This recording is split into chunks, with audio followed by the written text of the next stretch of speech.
Make all the noise in the world for the one, the only, Mickey Moses!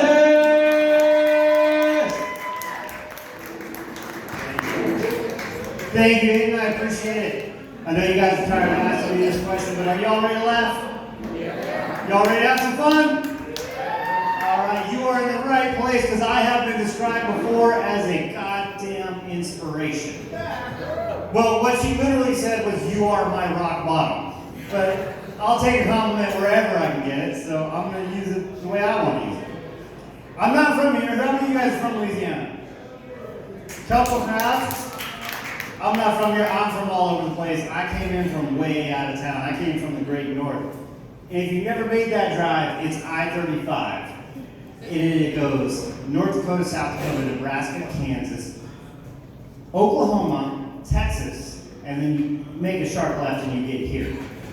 And you do not go up or down a foot in elevation the entire time. It is just flat and nothing. But the good thing is there's lots of cool stuff to keep you entertained when you're on that drive. My favorite thing that I saw on the way down there was a billboard. Let me explain. If you ever find yourself on the border of Nebraska and Kansas, the very first thing you should go see is a mental health professional. Because you have made some mistakes. I don't know if it was planning this trip or somewhere in your childhood, but we need to dig into that and figure out where you're supposed to be in life because you're not there. The second thing you should go see is this billboard, and it's southbound on I-35, and it is on some family's farm. And they have chosen to erect a billboard, and instead of making money off this billboard, they have chosen to post a picture of themselves and their family. They have 6 kids. 6 is an important number. I want you to remember that number because it's important to the story. And if you have trouble picturing this family, let me paint you a picture of the parents. Imagine if Dolph Lundgren from the Rocky movies accidentally masturbated too close to a Fox News anchor, and she became pregnant with twins. And those twins watched way too much Game of Thrones and decided to have kids. That is the picture of this family. And all of their 6 kids are dressed in glowing white gowns. Because, of course, they are. And it's a lovely family photo, and it's a great billboard. But they have a caption on the billboard. And the caption on the billboard says, "We chose life." Now, I'm not here to get political or religious about your opinions on that. My thoughts are, this woman has 6 kids, and she put all 6 kids up on this billboard that say, "We chose life." That means every time this woman got pregnant, she decided that this was a choice, and there was another option. That she could have chose abortion, but she chose to have the baby. This woman didn't need to choose life. She needed to choose birth control. The other thing you'll see as you're driving through every small town along that highway has 2 things. And I don't know why this is true, but this is what all small towns in the middle of the country have. They have 2 Sonics, one on each side of the freeway. Don't ask me why 2, but that is a requisite number of Sonics. And they have 1,000,000 tattoo parlors all along the highway. So as you're driving along the highway, you see all these tattoo parlors, and you're like, starts to get to you, you're like, man, should I get a tattoo? I never had one before. I probably should get a tattoo. So as you're driving, you start thinking about it. You're like, well, if I got a tattoo, what tattoo would I get? I'm sure a couple of you guys have asked yourselves the same question. So I finally decided. And you guys let me know if you like it. It's a nature piece. I'm kind of an outdoorsman. I love nature. So I want to get a nature piece, a tattoo. And it's a full body, chest to stomach. And it goes, lions and tigers and bears. The other thing you start thinking about is like, I started thinking about that woman on the billboard, and I've had a couple close scares in my life, but I've never been in that position. I don't know what I would do in that position, so I don't judge anybody for any decision that anyone's ever made. It's tough. There's not a right or wrong answer. You just got to go with your heart and your beliefs. And my beliefs were shaped by my childhood. And I grew up going to a lot of Catholic religious schools. And we had a lot of philosophy classes. And these philosophy classes talk about a lot of things. One of the things we talk about is abortion. And with that, when does the soul enter the body?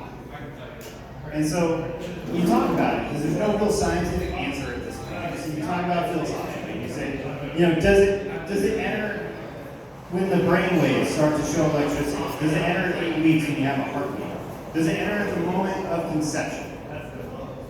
Well, I was in class, and Father Patrick was running the class, and Father Patrick decided to get real deep with it. And Father Patrick said, let me ask you guys this question. What if there's a soul in every sperm? And I raised my hand from the back of the class and said, Father, if that's true, I might be the world's greatest exorcist.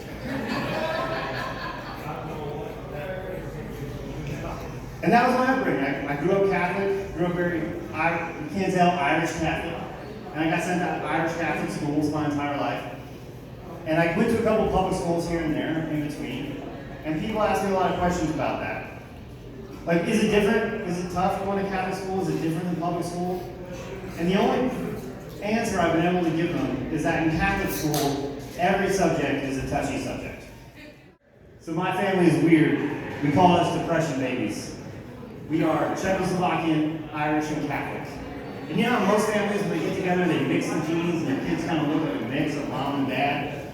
My parents decided to go the opposite direction. My older brother, about 6'3", dark olive Italian skin that tans in the summer, jet black hair, bright blue eyes. He looked at me. My little sister, 5'9", had cheekbones, skinny as a rail. Czechoslovakian all over. My older brother, his name is Gerardo. My little sister, her name is Marie. My name is Mickey. I got those good Irish genes. My friends like to say, your parents really put all their eggs in 2 baskets, didn't they?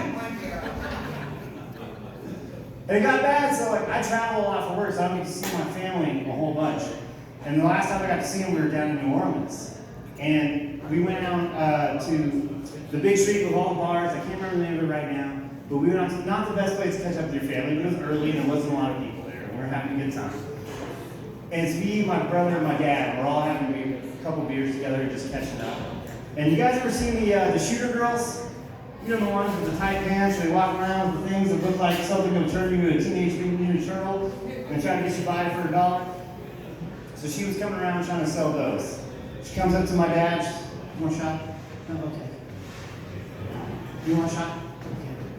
And she gets to my brother, you want a shot? Are you sure? Well, can I sit down with you guys? We're really a little thrown, me and my dad. I'm like, yeah, sure, come on and sit down. This woman sits on my brother's lap.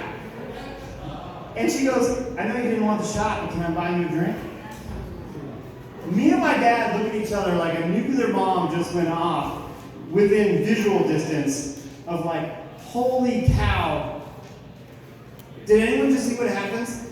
And my brother looks and goes, isn't this annoying when this kind of thing happens? I have never wanted to hurt somebody so badly in my life other than in that moment. Because there is a different atmosphere for people who look like that than what I like to call the moral majority. That being said, my dad's a cop. I did get there's only one fun story I have from that whole thing.